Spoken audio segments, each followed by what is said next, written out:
ప్రియమైన సహోదరి సహోదరులకు ప్రభు పేరట వందనాలు. అందరికీ ప్రైజ్ లార్డ్. అందరూ బాగున్నారా? మీ అందరి గురించి ప్రార్థన చేస్తూ వస్తున్నాము. మీలో ఎవరైనా కొత్తగా ఛానల్ చూస్తున్నట్లయితే దయచేసి సబ్స్క్రైబ్ చేసుకోండి. అదేవిధంగా ఇతరులకు కూడా తెలియచేయండి. ఈరోజు మనము మంచి చెడు గురించి మనం చూసుకుంటాము. రోమిలకు రాసిన పత్రిక 14వ అధ్యాయము 5వ వచనం. ఒకడు ఒక దినము కంటే మరొక దినము మంచిదని ఎంచున్నాడు, మరొకడు ప్రతిదినము సమానమని ఎంచున్నాడు. ఇక్కడ మనం చూసుకున్నట్లయితే మంచి చెడు గురించి మనం చూసుకుంటాము. ఈ మంచి చెడు అనేది మనం చూసినట్లయితే ఈ మంచి చెడు అనేది పాపం వల్ల రెండుగా విడిపోయండి. మంచి చెడు ఆదాముల అవ్వలు పాపం చేయడం వల్ల వాళ్ళ పాప ప్రభావం వల్ల మంచి చెడుగా మారిపోయినట్లు మనం చూస్తాం. ఒకప్పుడు దేవుడి చేత సృష్టి అంతా కూడా చేయబడినది. అప్పుడు పాపం లేనప్పుడు సృష్టి అంతా కూడా చాలా మంచిగా ఉంది. ఎప్పుడైతే పాపం ఈ లోకంలో ఎంటర్ అయిందో పాప ప్రభావం వల్ల రెండుగా విడిపోయారండి.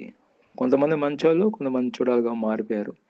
కొంతమంది సహకారంగా మారిపోయారు, కొంతమంది మాంసాహారంగా మారిపోయారు. ఇక్కడ మనం చూసిన కొంతమంది చాలా మంచి వ్యక్తులుగా ఉన్నారు, కొంతమంది చెడు వ్యక్తులుగా ఉన్నారు. ఇక్కడ మనం చూసుకున్నట్లయితే ఆది కాండంలో మనం చూసుకున్నట్లయితే ఆది కాండము 2వ అధ్యాయము 17వ వచనంలో, అయితే మంచి చెడులు తెలివినిచ్చు వృక్ష ఫలమును తినకూడదు, నువ్వు వాటిని తిను దినమున నిశ్చయంగా చచ్చుదామని నరునికి ఆజ్ఞాపించను. దేవుడు ఆదాముకి అదేవిధంగా అవ్వకు కూడా అక్కడ ఈ వాక్యం చెప్పినట్టు వింటున్నామండి.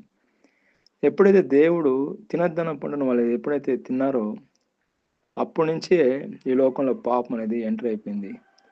మంచి చెడు, కొంతమంది ఏమో మంచి, కొంతమంది ఏమో చెడు.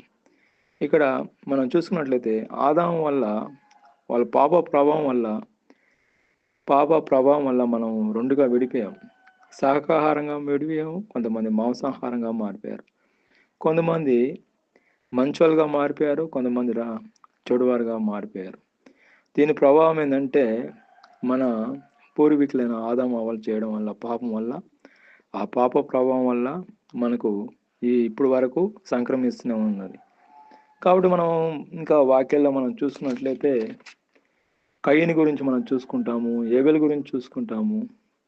ఆది కాండము 4వ అధ్యాయము 1 నుంచి 3 వచనాలు చూసినట్లయితే, ఆదాము తన భార్య అయిన హవ్వను కూడినప్పుడు ఆమె గర్భవతి అయి కయ్యను కని, యెహోవా దయ వలన నేను ఒక మనిషిని సంపాదించుకొనెను. ఇక్కడ చూసినట్లయితే 2వ వచనంలో, తర్వాత ఆమె అతన్ని తమ్ముడు హేబెలును కని, హేబెలు గొర్రెల కాపరి, కయ్యను భూమిని సేదపరచువాడు. ఇక్కడ చూసినట్లయితే ఆదాము హవ్వలకు 2 కుమారులు ఉన్నారండి, కయ్యేను, ఏబేలు. కయ్యేను చూసినట్లయితే ఆయన యొక్క వృత్తి ఏంటంటే ఆయన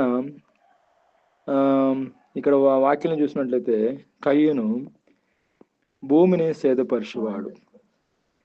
అదేవిధంగా ఏబేలు ఏంటంటే ఏబేలు ఇక్కడ చూసినట్లయితే గొర్రెల కాపరి. కొంతకాలమైన తర్వాత కయ్యను పొలంలో పంటలో కొంత యెహోవాకు అర్పణగా తెచ్చెను. హేబెలు కూడా తన మందలలో తొలిచులను పుట్టిన వాటిలో క్రోబైన వాటిని కొన్ని తెచ్చి యెహోవా ఏబెలు అతని అర్పణను లక్ష్య పెట్టాను. ఇక్కడ చూసినట్లయితే దేవుడు ఇక్కడ ఏబెలు చచ్చిన అర్పణను అంగీకరించినట్లు మనం చూస్తాం. కయ్యను చచ్చింది అంగీకరించలేదు. ఇక్కడ మనం చూసినట్లయితే దేవుడికి మనం అర్పించేది శ్రేష్టమైనదిగా ఉండాలి, మంచిదిగా ఉండాలి, అప్పుడే ఆయన అంగీకరిస్తాడు. కయ్యను చచ్చింది దేవుడికి అంగీకారంగా లేదు కాబట్టి ఆయన అంగీకరించలేదు. ఇక్కడ కూడా మంచి చెడు, మంచిని దేవుడు అంగీకరించాడు, చెడును దేవుడు ద్వేషించినట్లు మనం చూస్తాము. అదేవిధంగా 1 రాజులు 3వ అధ్యాయము 16 నుంచి 28 వరకు వచనాలు చూసినట్లయితే ఇక్కడ వాక్యం చూసినట్లయితే సాలమన్ రాజు ఇద్దరు స్త్రీలకు ఇక్కడ చూసినట్టయితే తీర్పు ఇచ్చినట్లు మనం చూస్తాము. ఇద్దరు వైశ్యులు అండి. ఒక స్త్రీ, ఆమె మంచి, ఇంకో స్త్రీ ఉంది, ఆమెను చూడనుకోండి.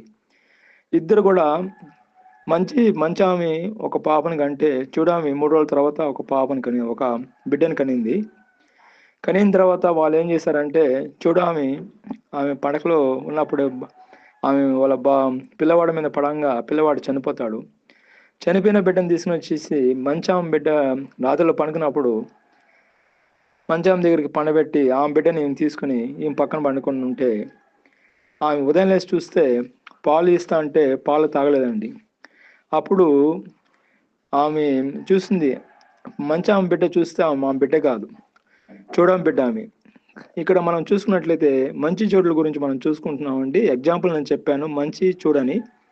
మంచాం బిడ్డ బాగానే ఉన్నాడు, కానీ ఆ బిడ్డను తీసుకుని చూడాం తీసేసుకుంది. చూడాం చచ్చిపోయిన బిడ్డను తీసుకుని మంచాం దగ్గర పెట్టింది. ఇప్పుడు ఆ బిడ్డ ఈమె అని అంటుంది, ఈమె వచ్చి ఇద్దరు కూడా ఫైటింగ్ చేస్తున్నారు బిడ్డ కొరకు. అయితే సాల్మన్ రాజు గారు ఏం చేశాడంటే బిడ్డను తీసుకొని, ఏ బిడ్డ అయితే వాళ్ళ బిడ్డ అంటున్నారో నేను తీర్పు చెప్తాను ఏమని చెప్పాడంటే, ఆ బిడ్డను తీసుకుని మంచామి చూడామి ఇద్దరు సమక్షంలో బాబుని నరుకి 2 సగాలు చేస్తా అంటే 2 సగాలు మంచి తల్లి మంచి ఆమె అట్లా చేయొద్దు, ఆమెకి చెడామెకి ఇచ్చేసి అని అంటే చూడామె ఏముంటుంది, 2 సగాలు చేయమంటుంది.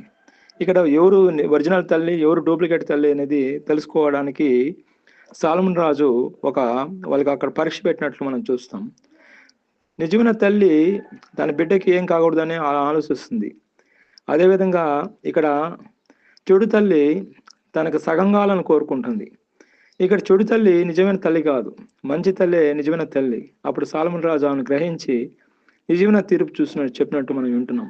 కాబట్టి ఇక్కడ మనం చూసుకున్నట్టయితే మంచి చెడు గురించి మనం చూసుకుంటున్నాము. ఎక్కడ పడినా మంచిగానే చెడు విస్తరించబడినది. కానీ ఇక్కడ వాక్యం చూసినట్టయితే దేవుడు మంచిగా ఉండాలని కోరుకుంటున్నాడు. అదేవిధంగా మనం యేసు ప్రభు వల్లే మంచిగా జీవించాలని దేవుడు మనల్ని కోరుకున్నాడు. కాబట్టి దేవుడి వాక్యం దీవించిన గాక. ప్రార్థన.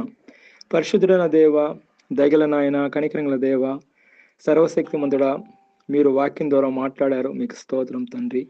ఈ వాక్యం మా జీవితంలో ఫలింపచేయండి. మేమందరం కూడా మంచిగా జీవించే కృపను దయచేయమని ప్రభువైన యేసుక్రీస్తు నామములో ప్రార్థన చేస్తున్నాం తండ్రి. ఆమేన్.